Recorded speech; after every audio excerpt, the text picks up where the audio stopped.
Okay my dear student, তোমরা যারা SSC 2024 board পরীক্ষা দিবা, তোমাদের ইংরেজি প্রথম পত্রের ডায়লগ এসে থাকে। আজকের ভিডিওতে আমরা ডায়লগ লেখার নিয়ম শিখব। তো এই যে নিয়মটা আমরা লিখছি, এই নিয়মটা যে কোনো ডায়লগ তোমার বোর্ড পরীক্ষাতে আসুক না কেন, মনে করো 100টা ডায়লগ আছে তোমার বইয়ে, এর মধ্যে যে কোনো ডায়লগ আসুক, তুমি এই নিয়মটা লিখে দিয়ে আসলে ইনশাল্লাহ ভালো মার্ক পাইবা। ঠিক আছে, তো চলো আমরা দেখি। রাসেল এবং জামাল দুইজনের মধ্যে কৌতুকপনকেই ডায়লগ বলা হয়ে থাকে, কথাবার্তা বলাকেই কী বলা হয়ে থাকে, ডায়লগ বলা হয়ে থাকে। ঠিক আছে, তো দেখো কি সম্পর্কে, যে সম্পর্কে আসুক, মনে করো ইংলিশ লার্নিং, হ্যাঁ ইংলিশ শেখার সম্পর্কে, অথবা মনে করো নিউজ পেপার সম্পর্কে আলোচনা করার জন্য দুই বন্ধু, এটাই ডায়লগ। ঠিক আছে, তো দেখো রাসেল এবং জামালের মধ্যে কৌতুকপন। তো দেখি, রাসেল জিজ্ঞাসা করলো জামালকে, হ্যালো গুড মর্নিং বললো। ঠিক আছে, জামালে উত্তর দিল গুড মর্নিং। এরপরে আবার রাসেলে বলল হাউ ইজ গোয়িং, কেমন যাচ্ছে তোমার।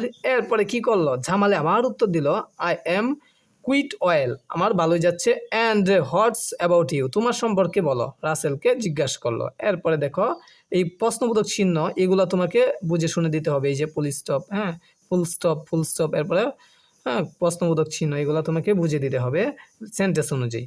তো মুখস্থ রাখবা, সবগুলো মুখস্থ করবা, একবারে কুটিনাটি মুখস্থ করবা এটা।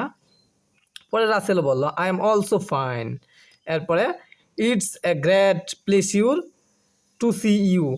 এরপরে কি বললো, জামালে বললো ইয়াস ইনডিড ইট, হ্যাঁ ইনডিড ইট বললো। এরপরে রাসেলে বললো আর ইউ ফ্রি নাও, তুমি কি এখন ফ্রি আছো। এরপরে জামালে বললো নো, আমি ফ্রি নাই, একটু এডুটেড নিল। ঠিক আছে, এরপরে বললো ইউ ক্যান টেল মি, তুমি বলতে পারো, আমি ফ্রি নাই তাও তুমি বলতে পারো।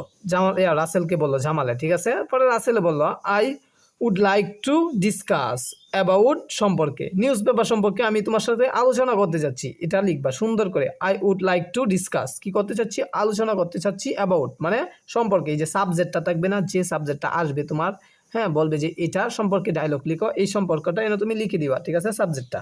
এরপরে দেখো জামালে আবার বলল obviously I am always ready to tell you whatever you wish to know. এরপরে কি করবা, এই পর্যন্ত লিখবা। এরপরে রাসেল এবং জামাল দুইটা লাইন লিখবা এই সম্পর্কে। কোন সম্পর্কে, এই যে সাবজেক্ট সম্পর্কে। মনে করো নিউজ পেপার আসছে, ইংলিশ, হ্যাঁ লার্নিং ইংলিশ আসছে, যে সম্পর্কে আসুক না কেন এই সম্পর্কে দুইটা লাইন দুইজনে লিখে দিবা। ঠিক আছে, এরপরে কি করবা, Rasel you have given very good information, এই যে ইনফরমেশনটা সম্পর্কে আলোচনা করলা, এই ইনফরমেশনটা very good information. Thank you very much, হ্যাঁ দেন ইউ ভেরি মাচ। এরপরে লিখবা Jamal are you most welcome, এই পর্যন্ত লিখে দিবা। আর ইউ মোস্ট ওয়েলকাম এই পর্যন্ত লিখে দিবা। ঠিক আছে, তুমি নিয়মটা ভালো করে তোমার খাতায় নোট করে রাখো। এই যে এখান থেকে শুরু করবা এই পর্যন্ত ভালো করে সুন্দর করে হাতের লেখা যেন সুন্দর হয়। আর কুলনগুলা দেখো, এই যে কুলনগুলা দেখতেছো না ভাইয়া, এই কুলনগুলা যদি তুমি মনে করো সুন্দর না হয়, এইখানে দুইটা কুলন, এরপরে এইখানে দুইটা কুলন এসে পড়ছে, এরপরে এইখানে দুইটা কুলন আসছে, এইখানে দুইটা কুলন আসছে, তাহলে দেখবা মার্ক পাইবা না। ঠিক আছে, কি করতে হবে, কুলনগুলা একবারে সোজা রাখতে হবে, হ্যাঁ স্কেল দিয়ে ধরলে যাতে সোজা হয়। ঠিক আছে, এমনভাবে সোজা রাখতে হবে, তাহলে মার্ক পাইবা। এবং দুইজনের নাম দেখবা, যদি প্রশ্নে দুইজনের নাম উল্লেখ থাকে, তুমি এবং তোমার বন্ধুর নাম উল্লেখ থাকে, তাহলে ওই নাম ব্যবহার করবা। ঠিক আছে, তুমি এই যে রাসেল জামাল দিছি আমি, এই দুইটা নাম দিও না। প্রশ্নে যে দুইটা নাম দেওয়া থাকবে না ভাইয়া, এই দুইটা নাম দিবা। যদি না থাকে তাহলে তুমি নিজস্বভাবে তৈরি করে নিবা, বা হ্যাঁ যে কোনো নাম দিয়ে নিবা। ঠিক আছে, এরপরে এইখান থেকে শুরু করে এক পর্যন্ত ওয়েলকাম পর্যন্ত তুমি লিখে দিবা একবারে সুন্দর করে এই ফরম্যাটটা। তো আশা করি তোমাদেরকে বুঝাইতে পারছি। পরবর্তী ভিডিওতে আমরা প্যারাগ্রাফ কম্পোজিশন এগুলোর নিয়ম নিয়ে ভিডিও তৈরি করব তোমাদের 2024 সালে যারা পরীক্ষা দিবা, এসএসসি পরীক্ষা তোমাদের জন্য। অবশ্যই তোমরা চ্যানেলটা সাবস্ক্রাইব দিয়ে রাখো এবং তোমাদের মতামত কমেন্ট বক্সে জানিয়ে দাও। সকলকে ধন্যবাদ জানিয়ে ভিডিওটা শেষ করতেছি।